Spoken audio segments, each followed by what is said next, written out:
Yo, what's going on, ladies and gentlemen? Welcome aboard. Thank you to everybody who is joining us live. We are right now in the midst of a absolute banger of a fight. If you guys are watching UFC Vegas 99, I'm currently sweating a bet that I have on Charles Johnson to win this fight via submission at plus 350, as well as Charles Johnson to win in round 3 at, I believe it's plus 1100 or plus 1200. So it's going into round 3. Charles Johnson just hurt him really bad in round 2. Then he gave up his back late. It was an absolute insane round, right? You saw an up kick late from Mudaerji that I think stung really bad Charles Johnson. However, Charles, I think, has done the bulk of the better work throughout this fight. It's been a hell of a contest. I'm looking at the live odds screen right now, and Mudaerji is still a massive underdog going into this last round.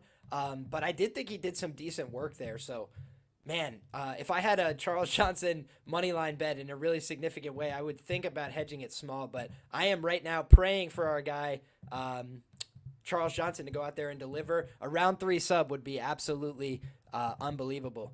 So appreciate everybody who's rocking with us. Thank you to everybody who's already joining in. Jake Fagan in the chat. Tristan as well. Tristan says, can't believe Hadley lost.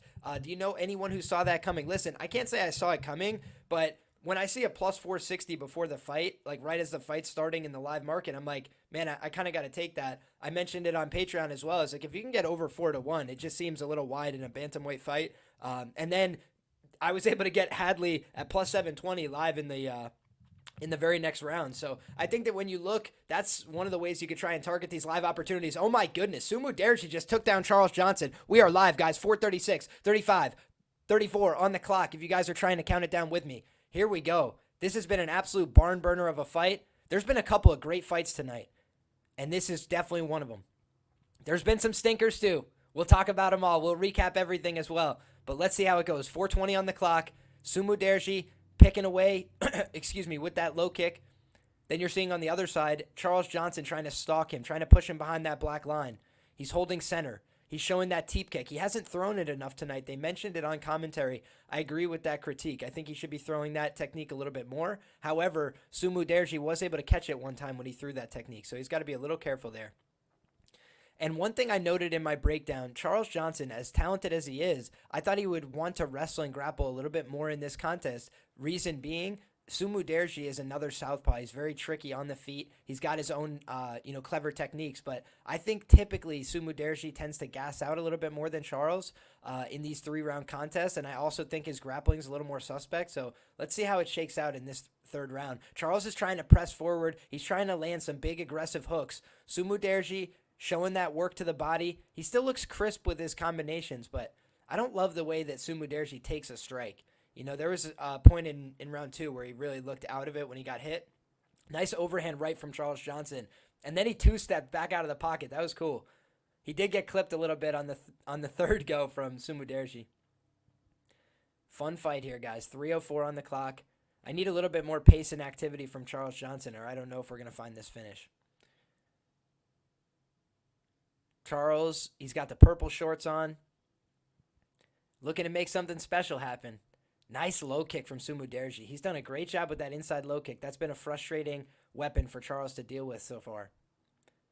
You're looking at Mudaerji operating off the back foot. That was a good straight connection from Charles Johnson. He's fighting on his tippy toes right now. Good knee to the body as Mudaerji tried to come in. He's getting a little bit better rhythm right now. Mudaerji still throwing that low kick. Having a lot of success with the inside and outside low kicks to both sides. Nice body shot from Charles Johnson. Dug it to the body with that right hand. Flying knee. I think that came short, but our camera angle didn't really show it. Good left hand from Mudaerji. Charles got to be careful there. Coming in a little bit reckless. Put a decent hook on him. Yeah, he's really struggling down the stretch, I think, in the striking. Curious what the live line's at. Yeah, it's closed a little bit. I think that makes sense. It's like plus 350, plus 385. I think Charles has done a little bit better work, but man, it's a really close fight, and his leg is starting to get shut down. He kind of needs this takedown. I'm going to see if I can maybe live a little Mudaerji. I just think that a robbery decision is in the cards right now for Mudaerji. He's fighting him pretty close. Oh, shit. Charles, late takedown. I guess it's a good thing I didn't get it in live, eh? I think that'll about seal it. Charles, if you can get the submission, you'll be a legend forever. Mudaerji back up to his feet. Man, this is a really close fight. I'm disappointed by the way this one went for Charles. I thought he would have a little bit more success with the grappling, but he really didn't. He did not have as much success with the grappling. Mudaerji, at 28 years of age, finally made some real substantive improvements, I feel, to his wrestling and his grappling tonight. And honestly, he's fighting pretty close down the stretch. I should have probably lived it. He got back up from that takedown. Live market's closed. We'll have to just live and see what it is, man. Good evening, Adam. How are you? Oh, wow. Late submission attempt from Mudaerji. You got to be kidding me. Wow. He's going for this Darce choke late. Oh, my goodness. Mudaerji might have just stole this fight with a late submission attempt on Charles Johnson. Wow. Charles, huge mistake there down the stretch. Got hit with a big knee as well. I think Mudaerji is going to take this fight, guys, and I regret not betting him live.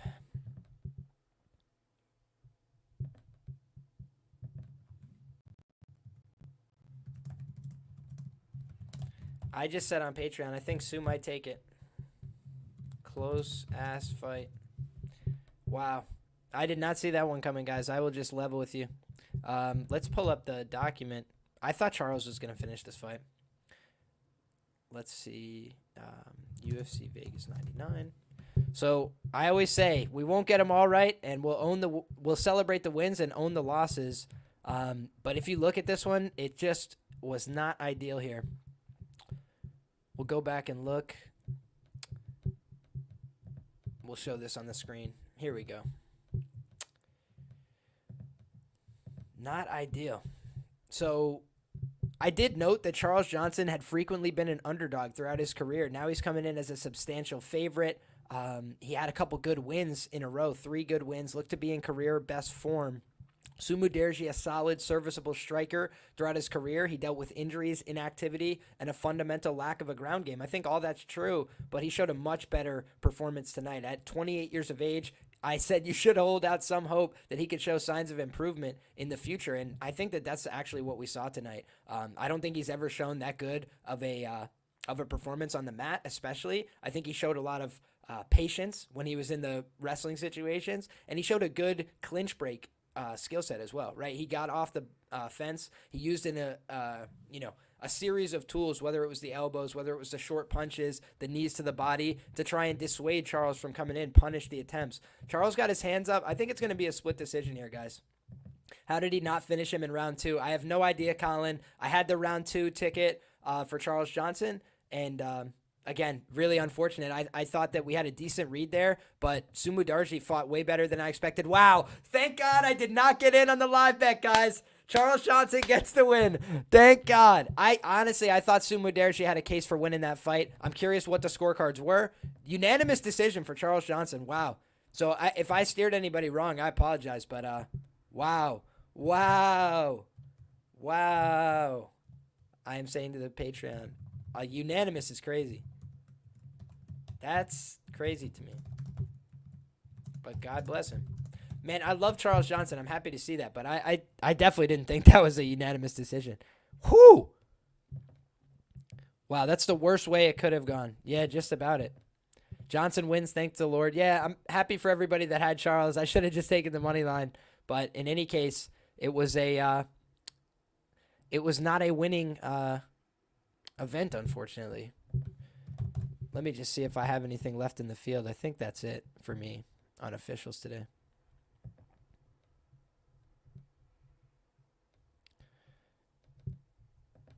Yep. Unfortunately, guys, it was a reverse sweep on officials, and I'm always fully transparent.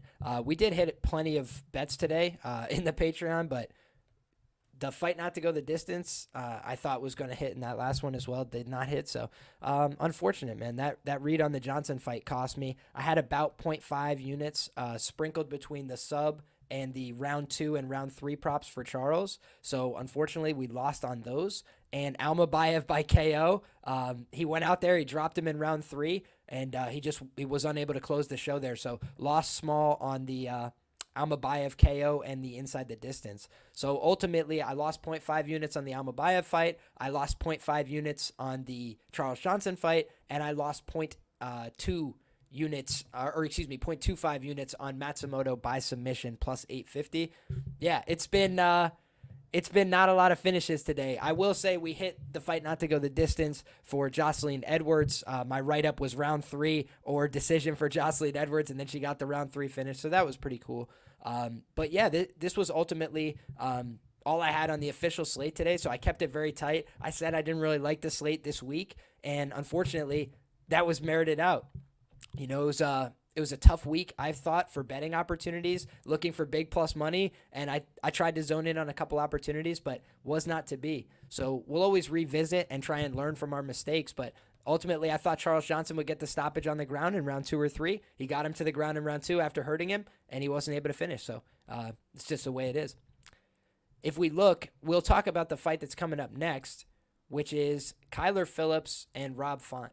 My pick here is Kyler Phillips inside the distance. If you guys have been watching today, no fights are ending inside the distance, so steer clear. But ultimately, I look at a guy like Rob Font as a guy who's probably on his way out soon. I do respect that he went to TriStar and worked with my guy Ayman Zahabi, a guy I really respect, in terms of his skill set. And I think that he tried to do everything right, but at 37 years of age at bantamweight, it's very hard to get back on track. I think he's looking for answers. He's been dropped 5 times in his last 5 UFC fights, and granted, all 5 of those were in 2 fights. Still, it's not a great look. Then he was taken down and dominated for, up 10 minutes at a time, just not looking great, getting hurt, getting swollen up to the face. I think he's still got power in his hands. I think he's still got an ability to maybe hurt Kyler, especially if Kyler tires out in this fight. But aside from that, I think if Kyler wants takedowns, he should be able to get takedowns.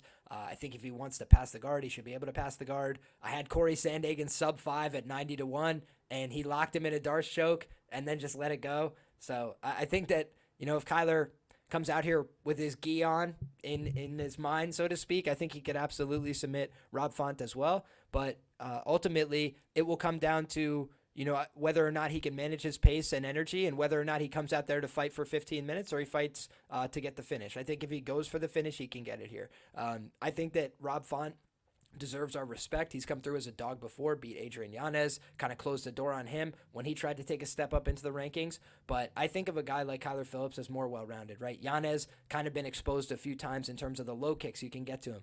He needs to get off on that boxing game. And I think that in this matchup, you say to yourself, okay, his boxing is his best weapon, but he's going to have to present himself. And I think Kyler Phillips is just a better wrestler than he's used to dealing with. So unless he made Mudaerji improvements to his takedown defense and grappling game, I think it's going to be an uphill battle. And shout out to 1600 Soldier in the chat, says Mudaerji lost, gained massive respect from me. Absolutely. I feel the same way. I feel the same way about Brad Katona, right? I thought Brad Katona was going to get finished. If you guys watched that fight, he took a shellacking to the face. He got beat up about the head, neck, and chest. He got put in a couple of dicey situations. The man's just tough as all get out. Never looked for a way out. Real fighter. So whether I like his style or not, I got to just give the man a ton of respect. And I think the same thing can be said for Mudaerji. 28 years of age. I think the UFC should give him another chance. He lost this fight. He's lost several in a row, but he showed a much better product tonight and certainly a renewed spirit. So glad to see that. Shout out to everybody who's rocking with us, guys. We got plenty of people in the building. We got some channel members as well. Our guy Gray in the spot. Appreciate you, Gray. Thank you so much for the support. If anybody has questions, comments, concerns, things that they want to talk about, go ahead and fire them off in the chat. I'm always happy to do that. Also, we can talk about some of the other fights that have transpired this evening. If that's something you guys want to do, you guys just let me know and we'll see how it goes. But right now, they're introducing this fight on ESPN. So that's what's up next for us. And ultimately, guys, the official prediction here was Kyler Phillips to defeat Rob Font via stoppage in round 1 or 2. The lean was towards the club and sub. I think, we really haven't had many finishes tonight. So do I go back to the well one more time with a fight not to go the distance? Oh, let's see. Let's see, guys. Here's what we're going to find out. What's the best price? That's always a critical consideration. We don't just bet on concepts. We bet on prices here on the program. And yeah, I'm seeing this number get absolutely smoked on DraftKings, on Bet Rivers. It's gotten bet down as well. Let me take a look at one of the reference lines that I like to use and see if there's any value to the reference line. Not at plus 145, which is the number I'm seeing right now. So let me see if I could find a better number. We'll go over here. Okay. Yeah, a couple. It's interesting. This fight has moved in opposite directions. If you look at some of these domestic markets, they're getting action on the fight not to go the distance. And then if you're looking at some of these sharp offshore markets, they're getting action on the fight to go the distance. So very, very interesting stuff. And wow, my guy JB, the Jewish bettor, if you guys haven't heard from him on the program before, he just texted me and said, hey, our Sue by submission bet against Tim Elliott doesn't look as dumb now. True that, right? We had a contrarian angle. It was like 30 some odd to 1, and it looked really stupid at the time. I definitely grant that, but I think that overall it was borne out as being at least logical there. All right, let's see what we got here, guys. Looks like ESPN bet might have the best odds. Let's see.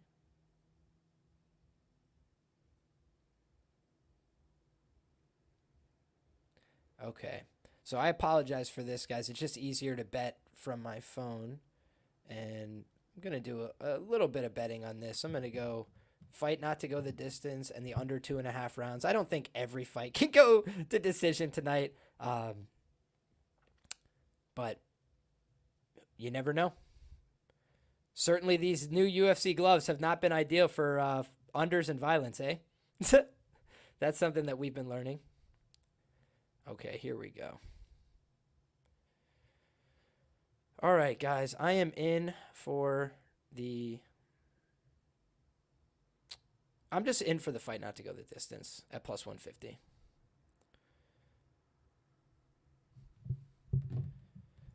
Fight doesn't go the distance, plus 150. I am in to win 1 unit. Very nice. Let's see how this goes. You guys, you know what's unbelievable too?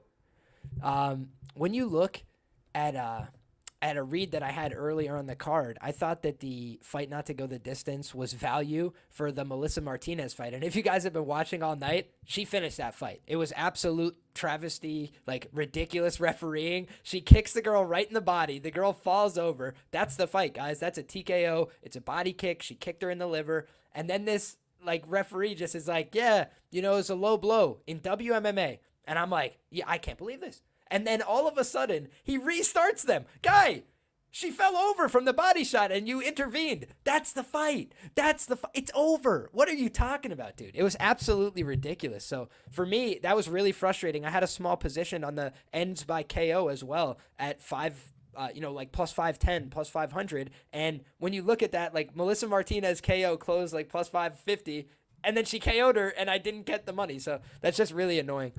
And it's another reason why MMA is frustrating to bet on sometimes, guys. Like, you never know whether or not the referee is going to intervene on your behalf, you know? And a lot of times I've had people hurt somebody real bad, put them in danger, and they stop it sometimes, and they don't other times. You know, it's like, that's just the way it is.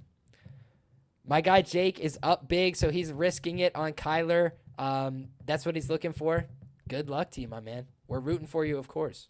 Of course we're rooting for you. And guys, if you have any positions, I'm wishing you the best of luck. I appreciate you guys sweating your positions with me. I will always do my best to call these fights fair and accurate. I will never purport to be the best. I will always purport to be trying my best. And I hope you guys enjoy that. So that's what I try and bring to the table. I think, Kyler KO for my guy Jewish bettor. That's what he's looking for. I'm looking for any finish, any fight not to go the distance would be cool with me. But I just look at this as fun fight, two guys that are both looking to bring it. But if Rob Font can't get back on track here, it's going to be, it's going to be tough sledding, right? Like this is make or break, I think, for his career. And it's not going to be an easy fight. So, man, God bless him. Good luck. This guy, Kyler Phillips, serious fighter. I did cash one time with Hadley and Paiva against him back in the day. But even that fight, guys, I could tell you was so close. It was. I thought they were going to stop it. That's another example of it was a TKO eligible fight, right? Kyler Phillips hurt him so bad, could have easily stopped the fight, and then they didn't stop the fight, so that was the way it is. Here's what we're going to do, just for labeling purposes. I'll bring up the Tapology, so that way you guys can see where we're at in the card. And then we'll bring up the Rob font screen here, and this should be better. So thank you all for rocking with me. We got 333 people between YouTube and Twitter. So thank you guys. If you're rocking with us on Twitter or X, go ahead and hit the retweet button. Help some other people find the program. I'd really appreciate it. I try and do a good job with these live breakdowns, trying to give some interesting alternate commentary. If y'all don't want to listen to Dom Cruz no more, talk about, if this person just did this, and I'm like, they're winning the fight. Like, what on earth are you talking about? Sometimes I just don't even follow. I don't compute what they're saying. So that's why I like to come do my own commentary, give my own take on the fights. And if you rock with that, if you enjoy it, then I appreciate that. That means the world to me. So thank you guys.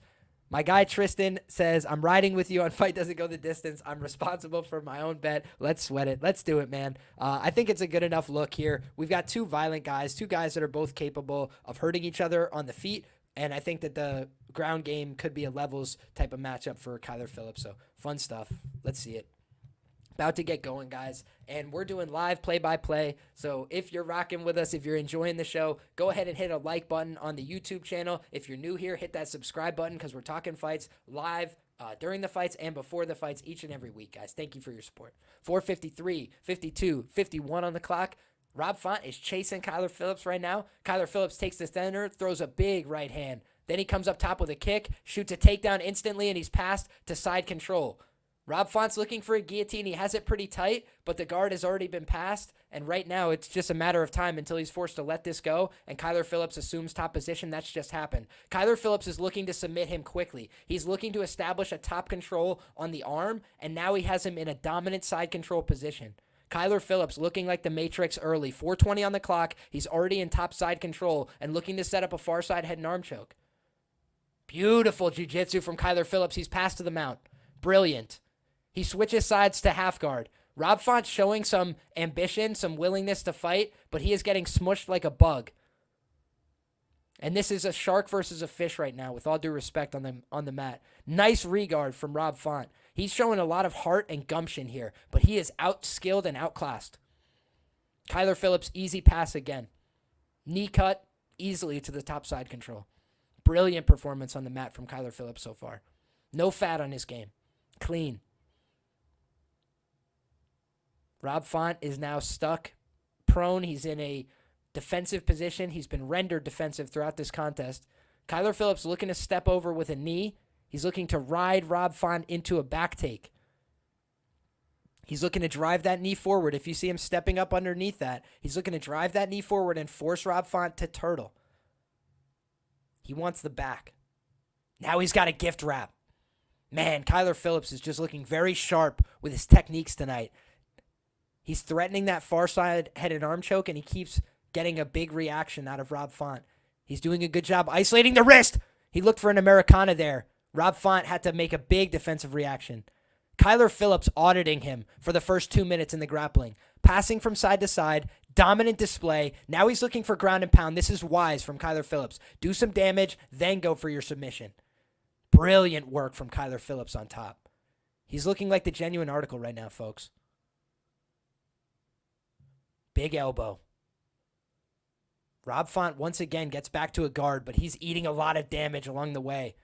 He's getting beat up. Kyler again looks to pass, and again he easily does so. Rob Font has nothing to offer him. When Kyler wants to pass the guard, he passes the guard, period. That's it. Rob can only hope to get back to where he started. That's it. Dominant display in the grappling. Kyler Phillips looking to mount. He's looking to step through to the mount. He's looking to set up a choke as well. What a well-versed jiu-jitsu game from Kyler Phillips. Heavy pressure on top. Big elbow. Kyler Phillips making a statement tonight. The MMA lab is on fire.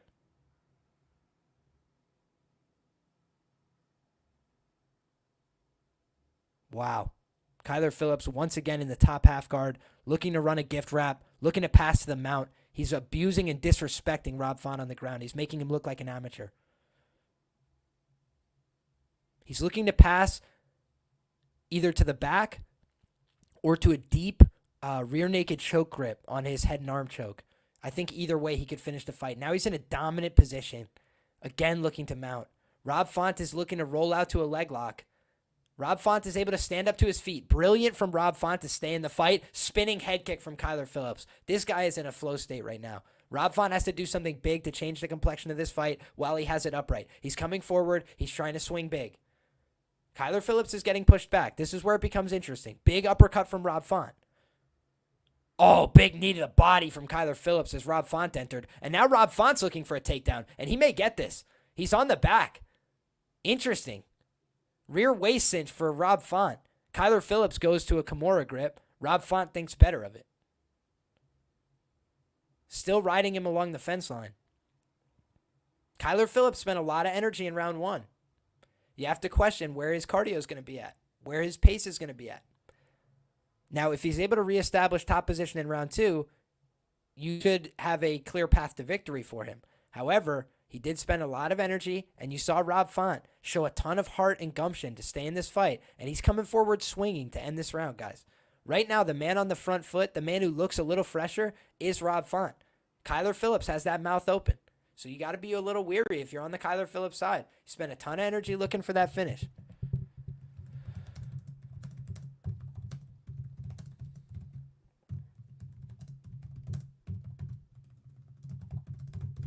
Font could definitely sneak back into this fight the way that was looking. I appreciate you, Jake. I appreciate you. Thank you guys so much.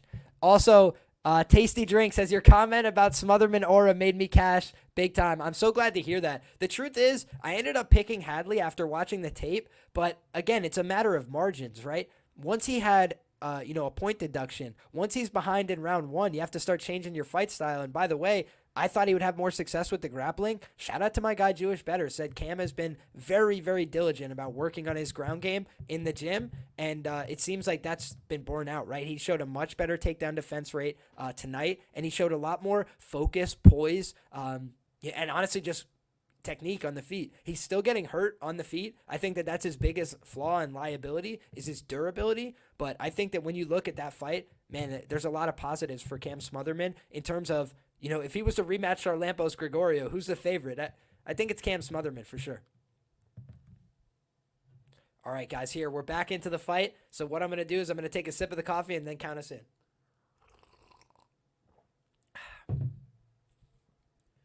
Oh, wow. Big shots landed early for Rob Font. 444, 43, 42. Rob Font is using that collar tie to land big right hands. And now Kyler Phillips needs to wrestle, and he goes on top. Gets a takedown. Man, Kyler Phillips makes the wrestling look very easy. He makes the wrestling look so easy, guys. When you look at how Kyler Phillips is engaging in the wrestling, drops down to the leg, doesn't spend a ton of energy, pulls him down. Rob Font, though, using the cage to build back up. This is where Rob Font shows his veteran savvy. He shows his want. He shows that he needs to be here as a veteran. He is coming forward and looking to kill Kyler Phillips with big shots right now. He's trying to track him down with shots to the body and shots upstairs. Kyler Phillips getting backed up. He's getting hit a little bit, and he's starting to look a little worse for the wear. If I could find a good live line, I might have to get in on some Rob Font. I think Rob Font showed up to play tonight, and he definitely got beat up in round 1, but he's now making a little bit of a comeback, and I think Bet Rivers has a plus 285. Let me see if that's accurate, and if so, I might just have to live with the result and find out, because I'm seeing a guy in Rob Font really show an ability to keep getting back up to his feet. Everything is locked on the live line right now, and that's unfortunate. Let's see. Yep, everything is starting to lock on the live lines. Oh, sorry, guys. I will definitely get back to calling this fight. Believe me, I just don't want to miss my opportunity if I have an Oh, damn it. The line has come down. If it was over 2-1, I would have taken it. It's no longer over 2-1.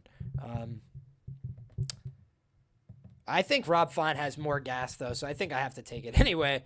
Oh, God. Now he's plus 106. Are you kidding me? Damn it. I can't take that. After I watch the plus whatever come off the board. That's annoying. All right, guys, back to the commentary. I just saw the live line definitely change in real time. Big on Caesars. Dropped from plus 252 to plus 106. Currently, according to OddsJam, it's the best line in New York. Rob Font is chasing him down, trying to kill him right now. 2:38 on the clock, and you're seeing a new vigor from Rob Font. You're seeing a guy who really wants to say, I am not done. I still have it in me. And you're seeing Firas Zahabi in the corner, the mastermind, try and give him a little bit of that game plan. Kyler Phillips went for the Kimura. He's able to get Rob Font off of him, but Rob Font is chasing him down, and now it's a pick'em price. According to Caesars William Hill, Kyler Phillips, guys, gassed out. He went for it too big in round one, and I don't know that he's got it right now. I think he's tired, and I think Rob Font's going to hurt him really bad if he continues to fight like this. He's got to change something drastically.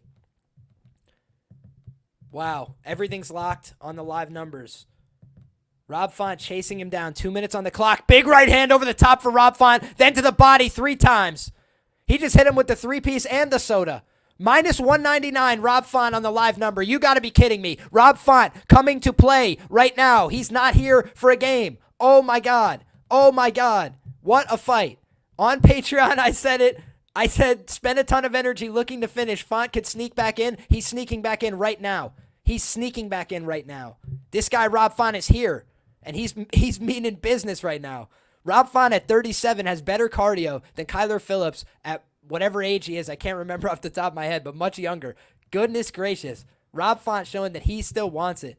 Everything's locked right now for me live. Rob Font is chasing this guy down, plus 114, putting it to his body. Oh, my goodness. Oh, my goodness. Rob Font, minus 310 on FanDuel. Oh, my God. Rob Font is coming after this guy like he owes him money.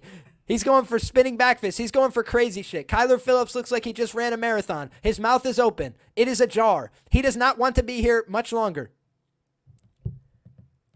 Rob Font putting the pressure on him. Minus 294 on the live number on Caesars.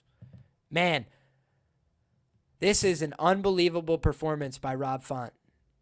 Rob Font showed his heart and his mettle in the first round. He got whooped. He got outclassed in the grappling, and he never gave up on himself. He showed that same heart, courage, and determination. And for a guy that looked like he was on death's door a few times, for a guy that's been on a tough run, he continues to shut the door in the face of these prospects. And right now, Kyler Phillips up against it. He needs a huge round 3, in my opinion, to get back into this fight. Rob Font just took over in round 2, and he's a minus 404 favorite on the live betting odds. This guy has shown what his mettle is right now. Rob Font wants it bad.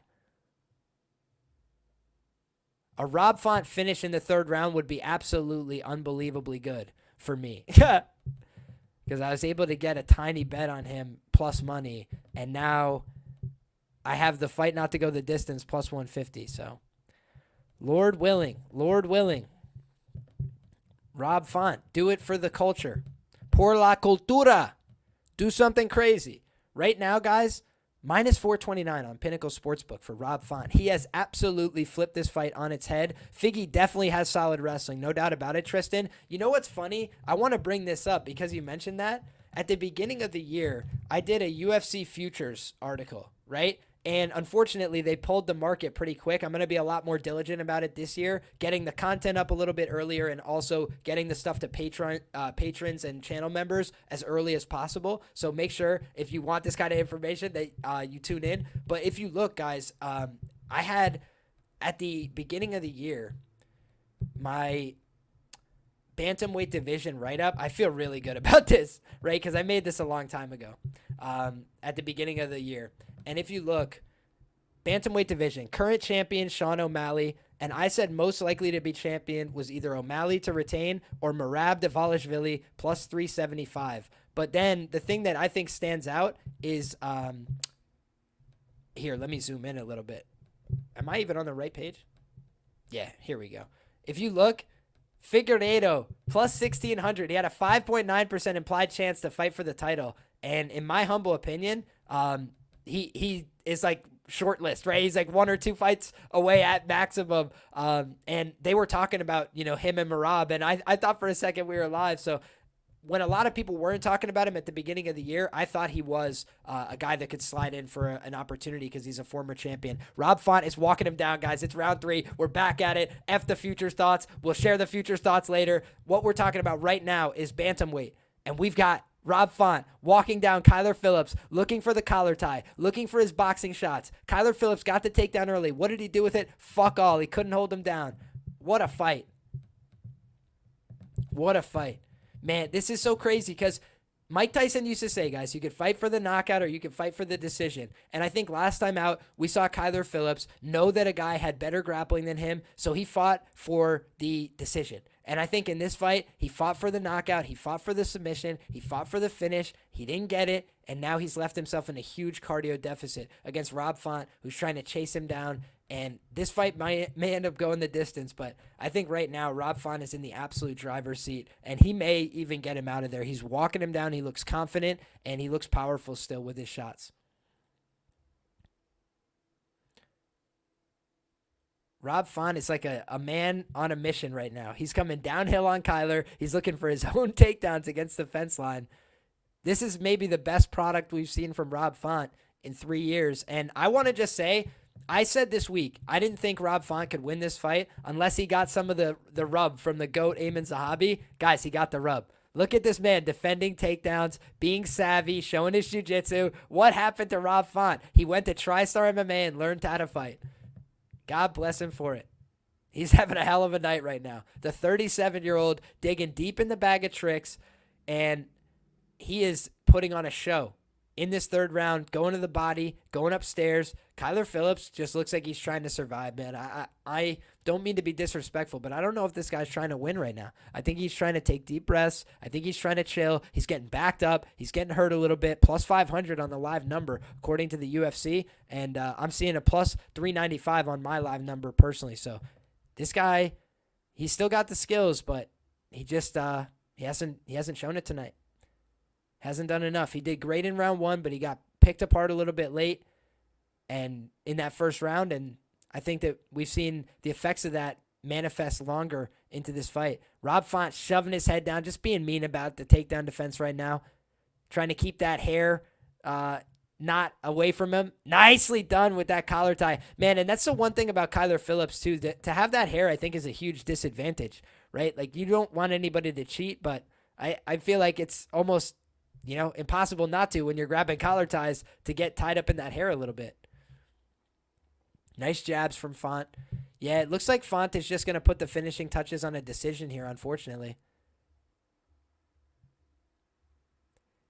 You've seen Kyler Phillips kind of just acquiesce, I don't think that he's really shown that much resistance to Rob Font down the stretch. Unless he pulls something crazy out of the bag right now, I think that he's in dire straits. I think he's going to lose this fight, and he doesn't really have a huge fan base, right? So this was a huge moment for him and a huge opportunity, and he blew it, unfortunately. That's how it's looking right now. Looks like he had a huge opportunity, and he absolutely blew it. And Rob Font's a tough guy. Listen, take nothing away from Rob Font, but Kyler Phillips just looks gassed. He looks terrible, right? Like if this was on Contender Series, Dana White would be ripping this guy to shreds. That's the truth. That was a good connection from Kyler late. 37, 35. Nice connection from Rob Font, though. Man, this has turned into a little bit of a sparring match, but Rob Font just done more work, stayed more active, fresher fighter late. God bless him for it, man. I should have trusted the Amin Zahabi rub, guys. Should have always been Rob Font. Hats off to him.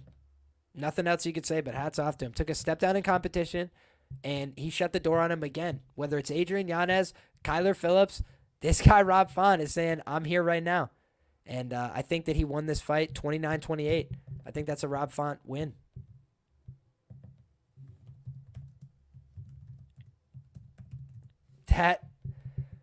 That is wild. That is absolutely wild, guys. Kyler Phillips, the talk of the town, and it all fell apart here. Unfortunate for him. Anyone know how many UFC cards there have been without a KO? Wow, that's a great question. I don't know. Yeah, you can't have cardio like Kyler and be successful at this level. Just no way. Absolutely. And you know what? The other thing I want to say is revisiting just the process. It's always, ABCs say, always been on cardio, right? And so if somebody has bad cardio like Kyler Phillips, they should never be that huge of a favorite, even if they're better, even if they have more talent. That's why I did say if I was on the Kyler side, I'd look at the props, right? I thought he had a good opportunity to finish in round 1. He went out there and showed that. But after that, guys, he did not have a real deep ability to go to. 2 biggest favorites of the night lose. Yeah, it looks that way. Let's go ahead and look at the market. Kyler Phillips was minus 650. He lost. Jake Hadley minus 625. He lost. Yeah. Guys, the 3 biggest favorites of the night. How about that? Did anybody catch that? Robelis Despaigne, Austen Lane. 3 biggest favorites of the night have all lost. So I had always said this at the beginning of the year. You know, the run of favorites can't go on forever, right? Like, eventually there is something that's got to give. And I think that that's kind of what we're seeing, right? Like a little bit more big dogs coming through late in the year. You know, a couple more underdogs than we've been having on previous cards. And we've seen a lot of, you know, these fights where only 1 or 2 underdogs come through on a UFC card. And now we've seen several underdogs, it seems like, come through. And I think Rob Font's going to get the nod. It is Rob Font. He gets the nod. Faraz is picking him up. Good for Rob. Absolutely. Shout out to Ryan in the chat. Shout out to Adam as well for that great input about the biggest favorites. That made me see 3 of the biggest favorites tonight, guys. 3. Unreal. Wow. Let's go ahead and put that out there. 3 biggest favorites on the card.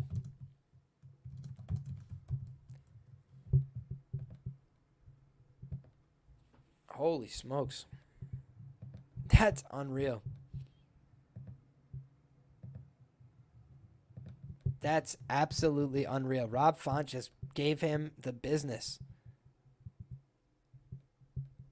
TriStar MMA, stand up. Some people were giving grief. I said that I was fired up about him going to TriStar, and I thought he was trying to put himself in the best position. And some people said, like, TriStar, they don't think of it as like a real good gym. I think there's definitely some quality bodies in there, some good minds in there, and I think it was important for this fight. He showed a better performance today. A little bit more tact, a little bit more class. Good for him, man. Great performance from Rob Font.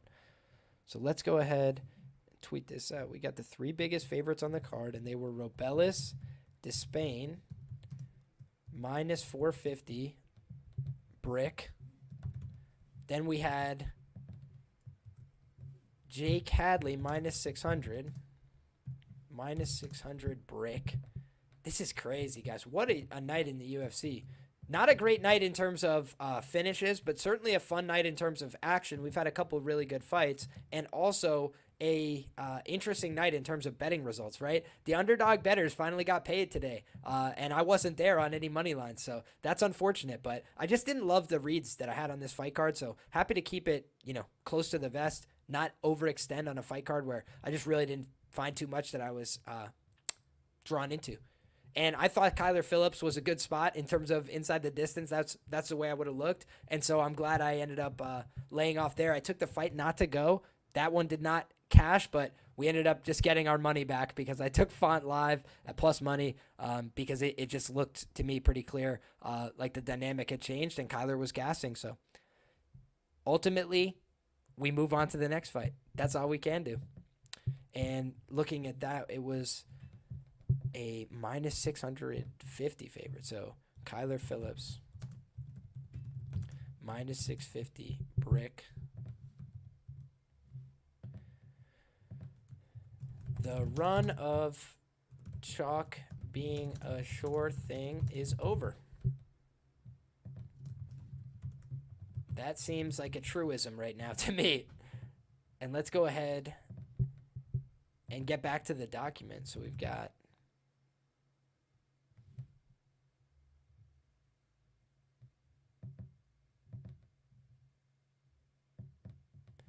okay, here we go. So let's share our tab and let's pull this in. All right, guys. So ultimately, we'll start at the bottom, which is I think that Fluffy is live to win in round 2, right? Like, I think the latter half of round 2 is when Fluffy would start the turn if he's going to win this fight and take over. I just worry about him a little bit in round one. I think that Michel Demolidor Pereira is untested at 185 in terms of his wrestling and grappling, but what we have seen is he's aggressive, he's assertive, he's very strong and physical. I think the way you beat him is you break him down, you test his cardio. A guy who's got big muscles, you start to fill those up with lactic acid, they're not as good a fighter. And I think that you look at Anthony Fluffy Hernandez, he doesn't have a body that stands out as like, wow, what a physique, what a bodybuilder this guy is. But he's got a pace that he can keep at a very high rate that most guys don't want to do. And I think that that's his big opportunity in this fight is, to go out there, make this guy work, get him tired, and eventually get the finish. But he's going to have to go, I think, through a little bit of hell in the first round because Pereira has good body shots. We know that Fluffy can be hurt to the body. We've seen it several times, including as recently as the Kopylov fight. A lot of his wins, he gets hurt a little bit, then he takes the guy down, and then he rallies and wins the fight. And I think that in this fight, he's got to be very careful. You don't want to get hurt against Pereira. He's a much more opportunistic finisher, both in terms of the strikes and the submissions. But I think that after, a couple rounds, the better grappler, the better pace, that will be the deciding factor, and that's Anthony Fluffy Hernandez. So I think he's a deserved favorite. The ABCs say always bet on cardio, but I just don't write off a guy like Michel Pereira. I think that he is a dangerous guy. I think that, when you look at both these guys have a chance to win via TKO, right? Like I think for Fluffy, it's on the ground, beat him up, roll the wrist, ground and pound TKO. I think for Michel Pereira, it's like a first round kick to the body, put him down, and the fight's over. So that's kind of the way that I see this fight playing out. I see both guys as having a good path, and we've got the ever consummate entertainer, Michel Pereira, making the walk to the cage. So let's enjoy that. And I'll also just read out a little bit from the article. So I said Fluffy Hernandez typically needs to get a couple minutes in on his opponents to wear them down mentally and physically. He's definitely susceptible to body work. We've seen that in the Holland fight, the Kopylov fight, and the Perez fights. He masks that by constantly digging body shots to his opponents. He breaks a lot of his opponents' ribs. Somebody pointed that out to me on Twitter. If I remembered who it was, I'd give them credit right now. And if it's you and you're in the chat, go ahead and let me know. But in any case, the front headlock series that he has, it's one of the best in the sport, in my humble opinion. Pereira has a fine front headlock series. Hernandez has an elite one. He's used it to great effect against great grapplers. He's built to be a 5-round pressure fighter. So I think the longer he's out there, the more this fight turns into a Hernandez fight. But he's got to survive some early storm, and he's got to be really cognizant of that. Pereira seems to be focused, dialed in. He's not doing a bunch of dances and bullshit. He seems like he's ready for action, right? This should be a fun one, guys. I'm really fired up for this main event. Big man Pereira and Anthony Fluffy Hernandez, so good.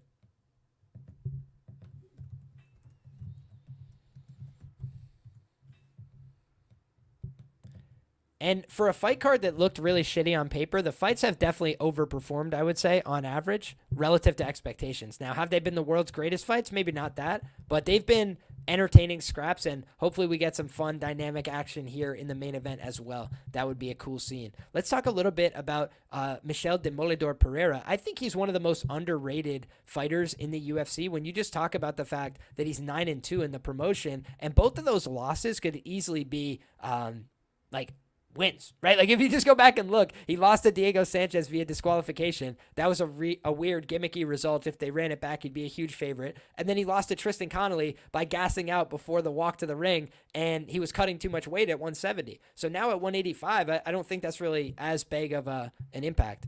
Wish we could have had a KO at least. That would have been awesome. I agree. Lord willing, there's still one left. Man, I wonder how many UFC cards have never had a fight end via knockout.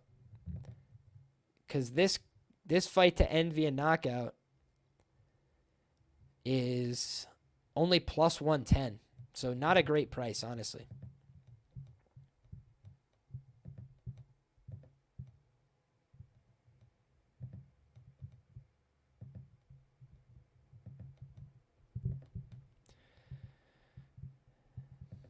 I think, yeah, this is a weird fight, guys. It's the kind of fight where whoever wins is going to look like a hindsight huge favorite, in my opinion. I think Fluffy is going to get it done, but I think he's going to have to go through hell. So that's the thing. I might live enter on Fluffy, if anything, rather than taking him pre. I think that might be a better way to go about it.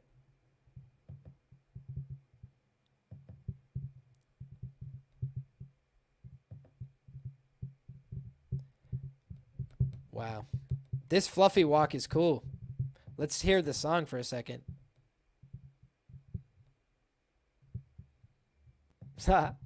Very California walkout for our guy.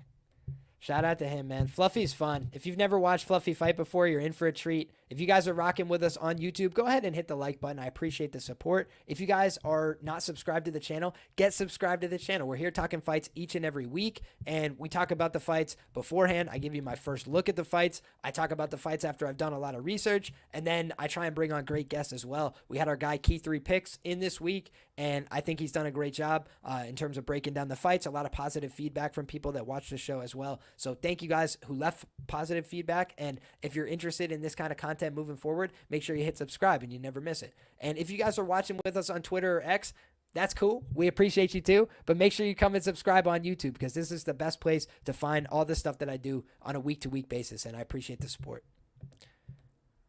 Main event time, guys. Fluffy Hernandez looks absolutely dialed. Man, he's the kind of guy you want to have money on this guy, because you know he's an absolute dog. You know he's going to push through the fire for you. But, oh boy, this is going to be an absolute slugger, an absolute banger, a great fight, and I'm excited for it. Let's see what happens here.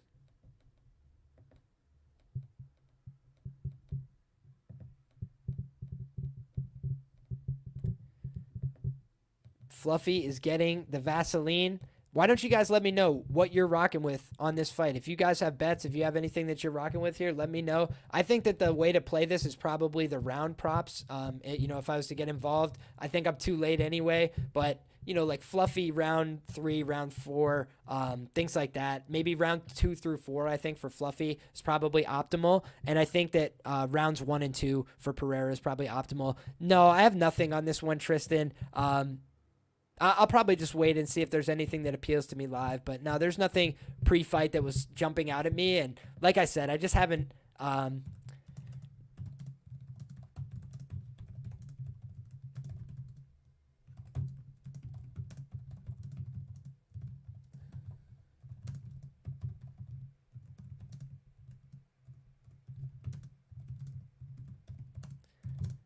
So I just was messaging in the Patreon and saying that I didn't bet anything on this fight. I'll wait to see if there's anything live. It's just too volatile a fight for me. Like, I really appreciate both these guys' game, but I just know how this could go wrong for Fluffy, right? He could just go out there and get kicked in the body, and then, your ticket at minus 140 falls apart. Shout out to Dennis Buddy8, our friend in the chat. Solid font cash plus 2.3 units. Well done, sir. That was a very sharp bet. Pereira round 1 only or void, then fully live. Yep, I think that makes some sense. Shout out to our guy, Monotone Betting. Very sharp individual as well. Yeah, man, very volatile. I totally agree. I think that this is the kind of fight card where, these are the perfect guys to headline it, right? It's been an absolute crapshoot of a night, and these guys are both chaos personified. We're about to get started in the main event. Herb Dean will do the honors of being the next man in, right? He's going to be the referee here. Shout out to Dennis Buddy, 3:30 a.m. in Catalonia. Always rocking. We appreciate you big time. Whoa, Michel decision. Shout out to Ryan. Guys, a lot of people from the Patreon as well rocking with us. Appreciate each and every one of you guys. If I have nothing on the fight, what am I rocking with? You guys. I'm rooting for you. I'm hoping that we can sweat your bet across the finish line. For me, all I'm doing right now is rooting for the community. All I'm doing is rooting for the folks. And if I end up getting in on a side, then I've got a side, right? Then I'll be there. But I'll always just tell you guys where I'm at. And for me, this fight, I want to watch it. I want to see it. I'm a Fluffy fan. I'm rooting for him. But I want to see him survive this first round as well, because I know the danger he's in. This is a fun one.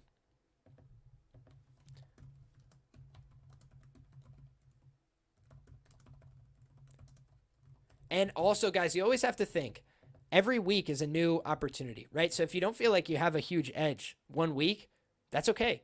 Keep your oars a little bit above the water, and then when you see better opportunities ahead, then you start to go. Then you start to swim. And for me, I think that there is opportunity potentially in the next couple of weeks, the next few UFC events, and that is ultimately what I'm looking forward to. So what we had was a lot of weeks in a row of Contender Series where I was splitting my time in my week in half, the first few days of the week, I'm focused all in on Contender Series, trying to have the best content, the best write-ups, the best betting strategy guide that I possibly can. And then I'm coming back and doing the rest of the fights, 10 fights, 11 fights, 12 fights, 14 fights for the UFC on a week-to-week basis. Now we get to just push it a little bit back where it's, hey, we have time to delve into each UFC matchup in the full detail it deserves. And I expect to do even better with the reads, the predictions, and the analysis next week. Here we go, guys. 4:47, 46, 45 on the clock. We got these two big men swinging in the middle. We got middleweight action, and right now it's a little tentative. Both guys feinting, faking, showing their hand. Nice kick to the body from Pereira. That's what he's got to be very careful of. Fluffy showing a little bit of, discomfort from that body shot, and a nice right hand from Pereira. Pereira has him hurt, and now he's going for a takedown. Fluffy's in a bad situation. He just got hit with a big upper hand and a big right hook. He's getting hurt here against the fence. He's hurt badly. He fires back with a right hand. Now he looks okay. Wow. Fluffy looked to be in dire straits. He bit down on the mouthpiece. He survived, and he got back up, but he's hurt to the body again. And then he waves it off. He shakes his head. Wow, he's showing some bad facial reactions, but you know that he's got a huge dog in that heart.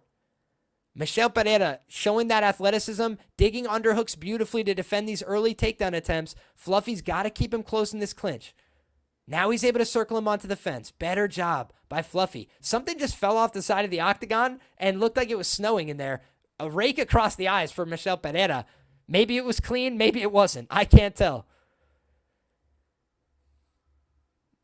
Nice overhand right from Fluffy as he tries to track him down along the fence. Fluffy's pressuring forward, doing the right things, but he's got to be careful because you know how dangerous Michel Demolidor Pereira is. It looks like this takedown for Fluffy might be successful. He went for a side headlock, then an elbow over the top. This guy is the most creative fighter in the division. Huge right hands to the side of the head. He's always thinking of something creative. He's always doing something that you don't expect. That was pretty smart from Fluffy. I thought the one thing that I didn't like about his game is sometimes he's predictable going for takedowns. He's been the most unpredictable he's ever been tonight, and perhaps it's because Pereira has forced it out of him with this offensive sequencing. Pereira is looking huge. He's looking jacked. He looks like a light heavyweight out there. I tried to mention this guy is absolutely massive. Spinning a low kick from Anthony Fluffy Hernandez. This guy is unbelievable. I love watching him fight. What a fascinating character. And Michel Demolidor Pereira, he's done nothing wrong in this contest. He's defended well.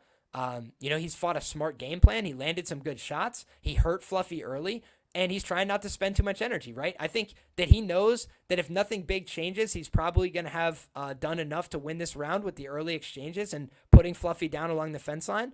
But Fluffy is the guy who's trying to pressure and try and make it an interesting contest throughout. He's trying to keep this guy guessing. He's trying to keep this guy walking backwards. He just went for a really ugly, awkward spin, though. That was from way too close, and he's going to get himself hurt if he continues to spin from too close like that. He's spinning for a low ankle kick. It's just very low percentage and negative EV. Nice takedown attempt from Fluffy against the fence line, and this one might be successful, guys. He got much deeper on his entry here. He got to a double leg. Wow, Pereira floats his hips, though. He might end up getting on top here. Pereira is able to D up that takedown using pure athleticism, guys. There was nothing to do with the grappling technique. He was all the way down, and then he rotated his hips like a gyroscope. The guy is just unbelievable. Michel Demolidor Pereira, he's being forced to work. Fluffy's doing the right things, but I will just say it's exhausting for both men. When you're trying to move around a guy who looks like a freaking Adonis, a Greek god, it's not an easy thing to move those guys around. Fluffy's doing a good job switching up the attacks, going up, going down, but that was a big knee to the body and a series of knees from Michel Pereira. Good clinch break from Fluffy. What a fight. These guys are throwing down. They're showing multifaceted mixed martial arts approaches. Fluffy firing off with the double jab. He's the one controlling center. Michel Demolidor Pereira is up on the strike count, according to the UFC. I don't know if I buy that. It's very close. Although he did land a bunch of shots in sequence early, so perhaps that's contributing to the number. Fluffy Hernandez has done a great job forcing him to work. He's done a great job putting the fight on his script. Nice spinning elbow along the fence and a crumpling knee from Michel Demolidor Pereira. Now Fluffy's back in on a takedown attempt. He's looking for a double leg. He's getting big and strong around the hips, and he's got the takedown. This guy is sensational. Now he's stepping to try and pass the guard. I think it's a fluffy fight, guys. I think it's a fluffy fight. I think this guy is finding his groove. I think that he's getting into his zone. I think that right now Michel Demolidor Pereira is in all sorts of trouble, and I think that Fluffy Hernandez is in the driver's seat right now after one round. He's minus 179 on the live number, and I kind of think that he should be a little higher than that, honestly, personally. So let's see. The live number just locked when I went to try and bet it. Let's see what it reopens. And let's pull up OddsJam.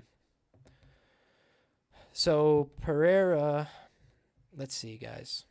Sorry, I'm just trying to get this to reload. This is a little time sensitive here, obviously. Fluffy minus 224 I'm seeing reported, and yet I can't access. Okay.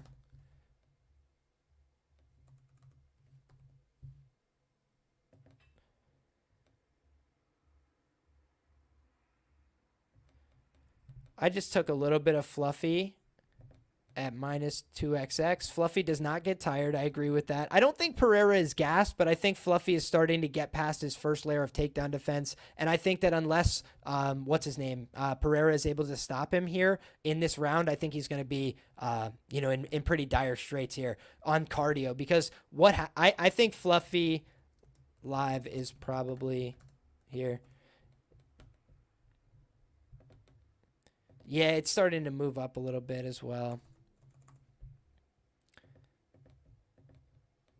Let's see how this fight shakes out, guys. All right, Fluffy's out for a takedown to start round 2. 4:51 on the clock, 4:49, 48, 47. Elbow over the top. I think Pereira is definitely showing some signs of wear. He's looking a little bit fatigued. There seems to have been some kind of poke in the eye. That's not good for Fluffy, though. He's given a break now to Michel Pereira. That's unfortunate.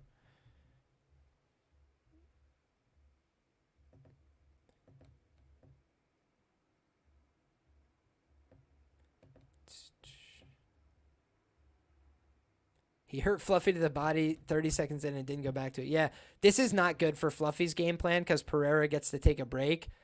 I think if Pereira is smart, he's going to take a very long break. I think if he's a good sport, he's not going to take a long break. Yeah, he didn't take a long break, so fair play to him. Fair play to him, man. That was a classy move. We've got 490 people rocking with us live on X. I appreciate each and every one of you guys. If you don't mind, go ahead and hit the retweet button. Let's see if we can break that 500 mark. Let's see if we can get 500 people on X rocking with us. That would be awesome. And let's see if we can run up the numbers on YouTube as well. We should have at least 25 likes. We got 25 people rocking with us on the YouTube platform. So I appreciate the support, guys, and thank you so much. Back to the live call. Back to the live action. Fluffy Hernandez looking for a takedown along the fence line. Michel Pereira trying to get big. He's 4:06 on the clock. He circles off. He's trying to get to the center of the cage. Pereira's trying to fire out with that jab. Fluffy Hernandez trying to chase him down. Fluffy goes with the inside low kick. Pereira feints, switches stances. He's showing a couple different looks. Fluffy goes for the takedown again. This one looks to be a much better takedown attempt. Now a submission attempt from Michel Demolidor Pereira. This is getting the respect of Fluffy. No doubt about it. Fluffy had to flat back himself here. He's in a dire situation, but I think that Michel Pereira is not going to be able to keep this grip, unfortunately. Fluffy's in a really tough spot, though. He's able to take a deep breath there, so I think he's able to recover, but this is a tough spot. A lot of energy being used by Michel Demolidor Pereira. If you guys remember my breakdown, this is exactly where I said Fluffy had to be very careful. I said the best move of Michel Pereira was that submission, that guillotine choke, guys, and he didn't get it right there, and I think that was the last gasp of a desperate man. I think that he just committed 100% to that offense. I think Fluffy was in dire straits, but I'll tell you guys, if Rodolfo Vieira can attack these guillotines and not put him away, then I didn't think that Michel Demolidor Pereira was going to do it unless he was hurt. And he didn't hurt him to the body before he went to that. I thought that was the essential element. So, man, look at Fluffy now on top. The live line is locked. I've been looking to see if I could get in on any additional entries, and it doesn't look like you can. Right now, minus 1050 on DraftKings for Fluffy Hernandez. He passes to the full mount. He's looking for it, guys. He's looking for this ground and pound. He's looking for this choke. He's got this head and arm choke. Michel Demolidor Pereira is able to roll back on top. He made a huge mistake. Wow. What a critical error there from Fluffy Hernandez. He's still forcing him to work at an insane pace rate, but he had him down. He had the position he wanted, and he lost the position. That is a huge mistake for Fluffy.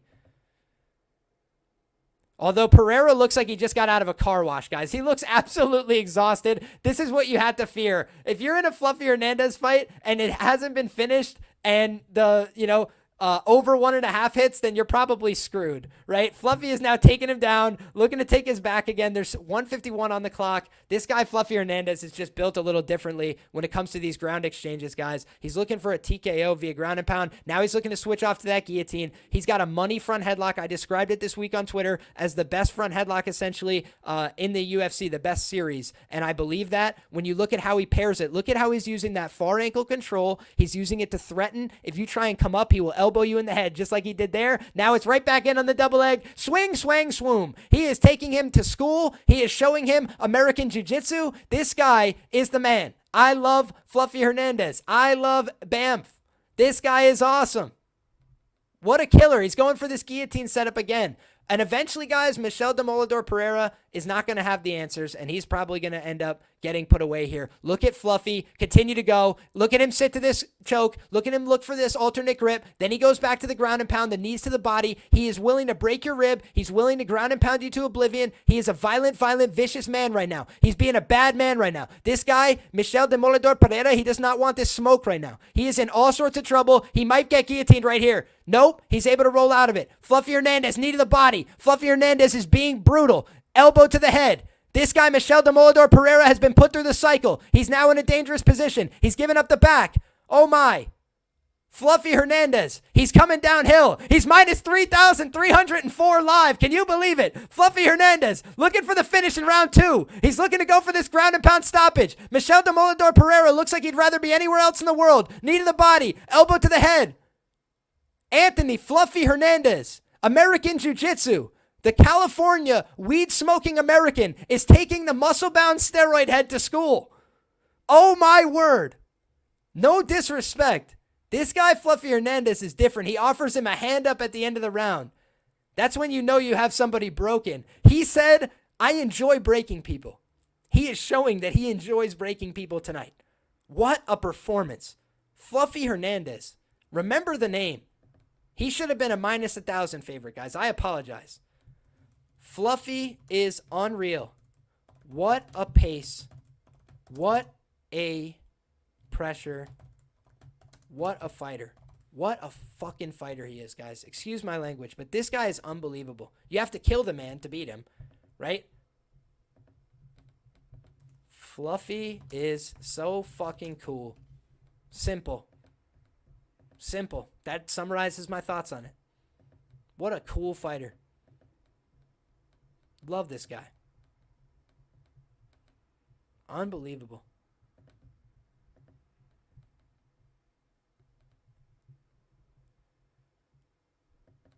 Wow.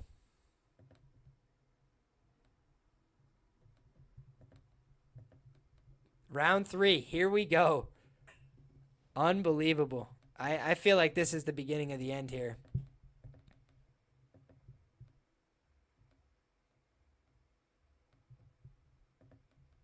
Fluffy in on another takedown attempt. 4:43, 42, 41 on the clock. He's got the double leg grip. He's locked around the waist. He trips out the leg. He's into the top position. Sound familiar?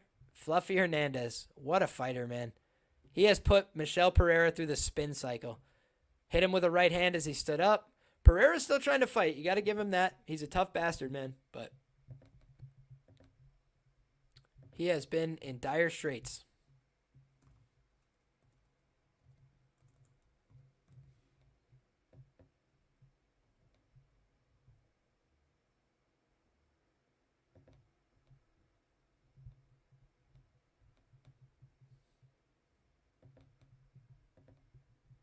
Fluffy is just mauling him into the fence. I would tell you more, but there wasn't much more there to add there. He's just keeping head pressure. He's doing everything that he needs to do. Pereira was gassed from the 2-minute, though. If he could handle the cardio, he would be winning easy. The whole thing is, though, guys, Fluffy fights in such a way that there's no chance you're going to have the cardio. Even if you have cardio, you're not going to have the cardio. So what you need to do is kill him. Like, that's the only way I think that you could beat him, because the longer you're out there with him, the more likely it is that you're going to get tired and he's going to keep building, right? He's just a builder. He's a guy that's not afraid of this feeling. A lot of guys are afraid to get tired. They're not afraid to get punched in the face, but they're afraid to get fatigued, and this guy is afraid to get fatigued. Michel Pereira, the opposite is true of Fluffy. He's like, let's get tired and see who wants to quit more. And everybody's answer is, I want to quit more than this guy. Gray says, my 345 sub ticket looks live. Absolutely it does, but also so does your round 345 if you look that direction. I did shout that out in my article. Again, if you guys weren't here before we got started, I will show that on the screen real quick. So my main card preview, Michel Pereira via stoppage in 1 or 2, or Anthony Hernandez via stoppage in 3, 4, 5. And right now he's opening up with ground and pound and looking for the stoppage late on the ground. Oh, and now he's going for this short guillotine. Man, Michel Demolidor Pereira is a broken man right now. This fight is as good as over in my view. Minus 4,000 live is Anthony Fluffy Hernandez. Michel Pereira, you can say he's not quitting on himself. He's showing a lot of heart and resolve and toughness, but he is just outclassed, outmaneuvered, outmanned, however you want to do it. And this is why we always say athleticism, physique, it ain't that kind of contest. It's an everything contest, and you got to be good at everything. Fluffy's good at everything. He can wrestle, he can grapple, he can strike enough to win, and I think this guy is so commendable, right? Talk about taking what you're given and using the best of it, right? This guy doesn't have the best durability you've ever seen. He doesn't have the best striking you've ever seen. But have you seen a more well put together, performance? Is very rare. And shout out to our guy, Ryan. That's very kind of you, Ryan. He said, shout out to Liam's Patreon. Definitely worth it, in my opinion. Thank you, Ryan. I appreciate that. And Anthony Fluffy Hernandez is looking for the choke. Oh, my. He might have this one. Michel Demolidor Pereira looks like a broken man. He's got his hands to the ankles. Oh, now it's ground and pound. Fluffy's being mean. I think Michel's ready to quit, and I think the ref's ready to stop it. Herb Dean is standing over him, lurking. You're lurking, Herb. Fluffy Hernandez to his feet, looking to stand over Michel Demolidor Pereira and do damage. I will definitely revisit the chat in just a second here, guys, but I don't want to miss a finish if there is one. Fluffy is looking to sit to the side on this guillotine choke, and he's going to these brutal elbows to the body. This is what he does, guys. He'll break your ribs. What an assault he's putting on Michel Demolidor Pereira. And you got to say, hat is off to Michel Demolidor Pereira for being tough, for being gritty, for being willing. But this man is getting assaulted right now. This man is getting beat up. And if these were headshots instead of body shots, he would look like the victim of a violent crime. You understand? His ribs probably look like the inside of a crushed up Doritos bag. This is absolutely brutal, dude. Fluffy Hernandez is the modern Glover Teixeira. Okay? Like if you look at Glover and what he did to Anthony Smith, that is approximately what we're watching right now. I would not be surprised if Pereira starts spitting out teeth in just a minute here. And I don't mean to be morbid, but if you guys remember that fight, it looked a lot like this. Big bank, take little bank. And, Fluffy is unloading with 3 seconds, 2 seconds, 1 second. He just beat Michel Demolidor Pereira within an inch of his life. And then he looks at the referee and says, we still need to keep doing this? And the referee says, play on. So Fluffy might be the most brutal guy right now in the UFC. If the fight gets out of the first round, you're just screwed, eh? Like, what do you do? The guy is just a downhill boulder. And if you're in front of it, guys, you're getting run over, period. What a guy. Shout out to the Patreon. My guy said, I think that we did a good job in terms of the idea board. We'll have to see how that checked out at the end of the night. I'm certainly happy with how the read on the main event has gone, but there's always room for improvement. There's always margin to do better. So my promise always is right back to work. We never rest on our laurels. We never celebrate too much. We always just say, hey, right back to work. Whether we do well or we do poorly, the bookie ain't going to pay you for the work you did last week. And that's always the mindset and the attitude. White belt mentality. Let's see if Fluffy Hernandez can deliver right now. He's got a big opportunity here. He has done the damage. He has done the deed. He has torn this guy apart. And right now he's talking shit. He's letting people know. He's telling the referee what time it is. I appreciate that. Touch of the gloves. And Fluffy Hernandez right now looks like a man who is in his office. Michel Pereira looks like a man who's in quicksand. Instantly, a takedown attempt. 452, 51, 50 along the fence line. Fluffy's looking to trip out that near side leg. Cheers to you if you're still rocking with us, guys. It's 9:51 local time. We're watching the UFC main event. It's round 4. Fluffy Hernandez chasing the finish. Liam picks fights, sipping the coffee. God bless you guys. Back at it. Excuse me. Here we go. Fluffy is looking for this takedown again. No surprise. He sits him down along the fence. This guy's takedowns are so good because they're so relentless. Now he's looking to pass to the mount. He's looking to get this short choke grip. He's just being brutal. If there was one way to describe what he's doing, he is being brutal. He is being assertive, offensive. If you ever hear me use the words assertive in the grappling, think this. And guys, if you've ever heard me say, I try and model my wrestling and my grappling after a guy like Fluffy Hernandez, I hope you're seeing why.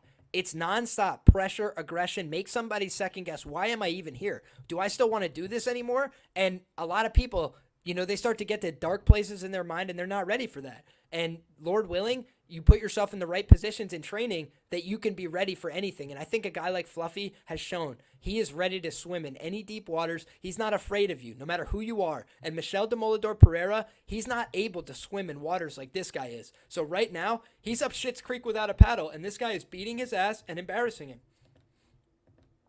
It would take a special effort. It would take something special to change the complexion of this fight. Michel Pereira is not a quitter. You have to say positive things about his willingness, his want. He wants to be here. He's trying his best. But right now, he's outskilled, outclassed, outmanned, and he's getting owned. There's just no other way to say it. He's getting owned in every position. He's getting cradled. He's getting held down. He's getting embarrassed along the fence line. He's getting beat up. He's getting mauled and assaulted. Fluffy Hernandez is putting on a clinic. He's teaching techniques. He's coaching out to the little kids in the audience. He's saying, hey, next time you need a takedown, you do this. Next time you need a front headlock, you do that. And he's showing a multifaceted skill set, guys. It's not just, hey, I know a little jiu-jitsu, right? It's I know how to get on top. I know how to put you down. I know how to hold you down. I know how to play along the fence. I know how to do damage while we're here. And one thing I'm very proud of, guys, is I said my Roto Grinders analysis, I thought that Fluffy Hernandez was a pick to click on DraftKings today. And I think a lot of people will think that. But when you look, there was a lot of public love for the Michel Demolidor Pereira side, and obviously he has early finish equity. But I had said I thought Fluffy was going to get a ton of takedowns. If it was a game script where he wins, he's going to get a ton of takedowns, a ton of control time, 1 million strikes landed, and probably finish late. And that sounds like a really high score. This guy's put up tons of fantasy points in the past, and right now he's in the midst of another one. Guys, he's setting a record for the the middleweight strike record. Absolute domination across the board from Fluffy Hernandez. What else do you say? But my hat is off to you. I am blown away by this performance. This guy, Fluffy Hernandez, is a dog. He is a man. He is a goat. He is a killer. What a guy. If you were trying to make a case for marijuana as a performance-enhancing drug, I would put forward Fluffy Hernandez. This guy really knows what time it is. Pressure wrestling, American wrestling, damn right. This guy Fluffy is just assaulting him, man. I guess Herb Dean is maybe owed money by Michel Pereira. I don't know what you guys think. This has just been an absolute nonstop assault from Fluffy. I can't remember the last time that Michel did something offensive or effective, and yet here we are. We're just going through the paces, and Fluffy's going to have to kill this man or, take his lunch money, actually pull his pants down. He's pantsed him metaphorically, but he's going to actually have to take his trousers off, I think, in order to get Herb to stop this one. I mean, he's just beating his ass, letting him stand up, taking him down, beating his ass, letting him stand up, taking him down. This is unbelievable. Fluffy Hernandez, guys. Oh, spinning back elbow. He just hurt him really bad with that. Fluffy might knock him out. Fluffy's just so insistent on these takedowns. I honestly believe he could have just knocked him out, and instead he just hurt him real bad and let him keep going. Hey, the decision's still live. Absolutely. The fight to go the distance was very wide in the main event. It's possible that it hits here. Hernandez is showing a lot of the right instincts, but just unable to close the show so far. What a dominant display, though, guys. Look at that. He's just holding that cross ankle and beating him up with these short shots. I literally don't know what he's got to do to stop, to stop this fight. Pereira looks like he has been hit with a hammer about the head, neck, and chest. He looks like somebody's been trying to drown him underwater. He keeps taking these huge, deep breaths. My man is real vulnerable right now. But Fluffy has already expended a ton of energy trying to kill this guy. So, what a fight, man. What a fighter. Anthony Fluffy Hernandez. What a fighter. No, Fluffy is not breathing heavy, to answer your question.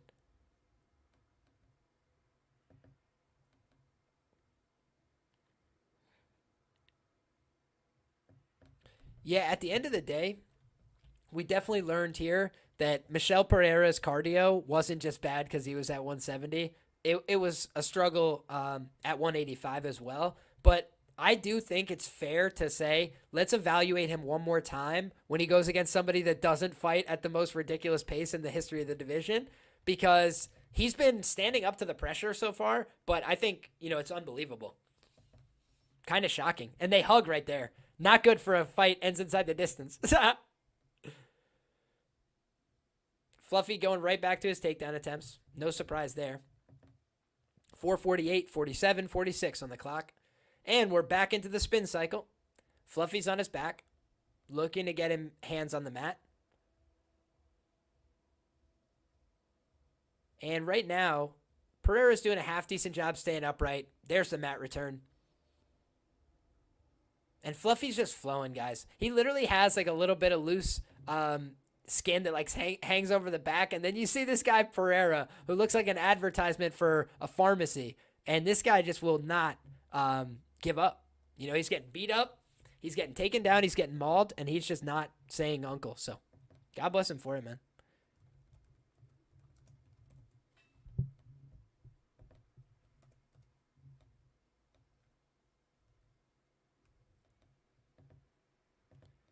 Fluffy is once again on top. He's got this stacked position. He's looking to step over into the mount. Michel Demolidor Pereira is just doing the bare minimum right now to stay alive in this fight. Fluffy's looking for this stoppage, but you're just seeing a pretty composed Michel Pereira, and Fluffy's just making it look easy, man. He's kind of just cruising right now. He might have gotten a little cheddar to carry this guy the distance, eh? Because he has just been he just cut a big hole open on his head, guys. He just busted him all open with that cut. Damn, big elbow from Fluffy Hernandez. Fluffy just cut him so bad with that. Well done, Fluffy. I mean, this dude, if you don't like Fluffy Hernandez, fuck you. Dead serious. Like, from the bottom of my heart, if you don't like this guy's fighting, pick a different sport. If you don't like this kind of grappling, pick a different sport, man.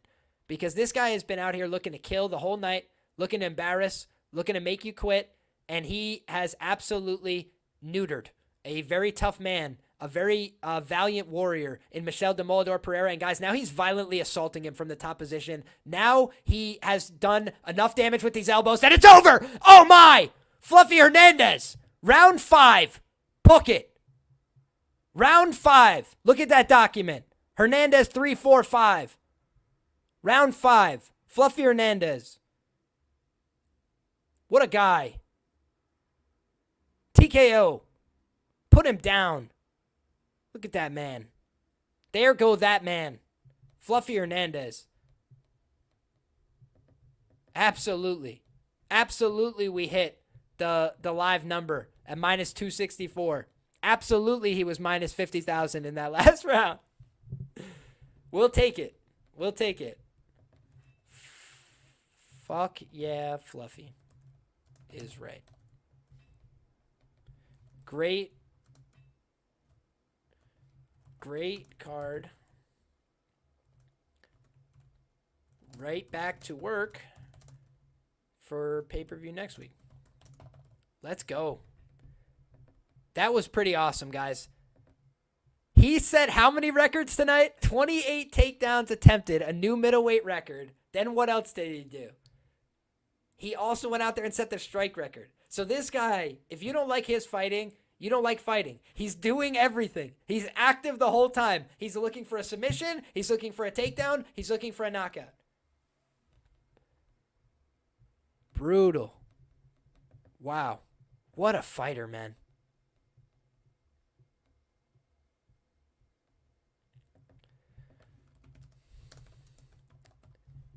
What a fighter.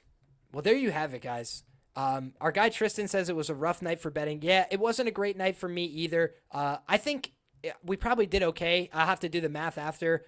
In terms of live ads, I think we came out ahead, but it was very close, right? It was not a banner night, certainly, but we kept it tight. That was the goal, right? Don't overexpose on a card where you don't have the strongest reads, and I'm happy to see Fluffy win. I had some personal biases. Guys, I will say, my favorite fighters this year have just been going not doing well in the UFC, right? Benoit Saint-Denis, Tatsuro Taira, Charles Oliveira, some of my absolute favorite fighters, and that's just the way it is, right? I also do the analysis, the independent research, and sometimes I'm like, man, this is a good betting spot, and sometimes I don't. But in this case, I had said to myself, don't let your bias on Fluffy Hernandez get to you here. I tried to do the independent research, and I thought Michel Demolidor Pereira was live early, but I knew that Fluffy Hernandez has the pace late, and I'm glad that I got in a little bit live, but ultimately, he was the right side pre-fight as well. Even though there was danger there early, you just saw Fluffy is more willing to dig through the fire than almost anybody in this division. His pace is unsustainable for these other guys at the top, so for me, you got to kill this guy in 7.5 minutes, guys. If you don't do that, you're probably in for a rude awakening, so... Betting was rough, but there were some banger fights. I agree with Gray there. I think that there was some up and down betting, right? Like I think Cam Smotherman plus 460, that was pretty cool. A couple of different things that we were able to snipe, but overall, it was a weird night, right? Like it was a couple of close decisions, early on in the card, maybe a couple of bad referee interferences and shit. So it's the kind of thing where you say, hey, you know what? Chalk it up to Apex Fight Night, and now we got the real fights, the quality stuff next week on the pay-per-view. So that's what I'm right back to work for, guys. I'm going to try and have my social media A-side report and my previous performance in odds range document done tonight just to have everybody ahead of schedule this week, and that's the plan. So if you're interested in more information from me, then you can find me everywhere at Liam Picks Fights. You can find my information as well down in the description box below. You could become a channel member. You get all this stuff right here on the community tab on YouTube. And otherwise, how come you only do the UFC when the competition was a lot better today? So the problem for me, man, was I just didn't have the time, right? I ended up getting a little late to the UFC as well. I wanted to do the PFL. I wanted to be live all day, but I was trying to just get all my work done, make sure that I had the write-ups and everything done on time. And so ultimately, I prioritize the written work above everything else. And then I try and make sure that I'm here on YouTube as often as possible. I try and put out as much information for free as possible on Twitter, on YouTube, everywhere, right? As many different places as you can find me. But also, shout out to our guy Gray, says, y'all hit up the Patreon. It's worth 5 times what he charges for it. I truly appreciate the vote of confidence, Gray. And even when I don't have a bet on the fight, right? Today, I had about 1.3 units of official betting action. I'll tell you guys everything I think about a fight. I'll break down my thoughts on the betting.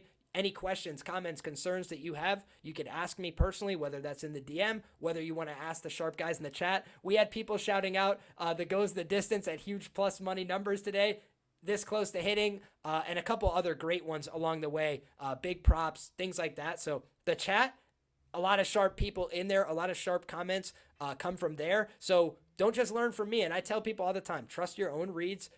You'll always feel better about a bet you place that you believe in. But if I can convince you with arguments and logic that something makes sense, follow it. If you look at it and say, you know what, after reading this, I feel more informed, but I still am going to go with my gut read, it's not going to offend me.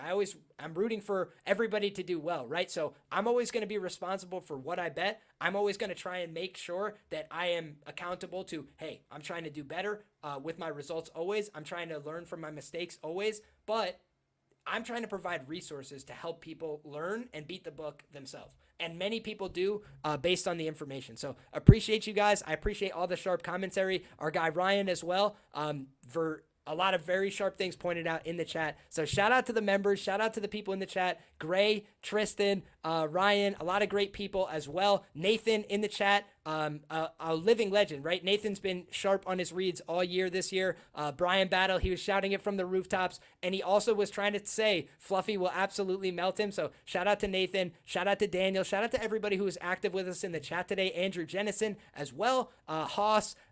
Lee, everybody, I appreciate you guys for rocking with us. Thank you all so much. And until next time, guys, make sure you come back and hit that subscribe button because we're having all the same fun again next week. And Lord willing, we'll be doing the first look either Sunday or Monday for the UFC card this week. So stay tuned for that. And thanks again, everybody. Talk to you soon.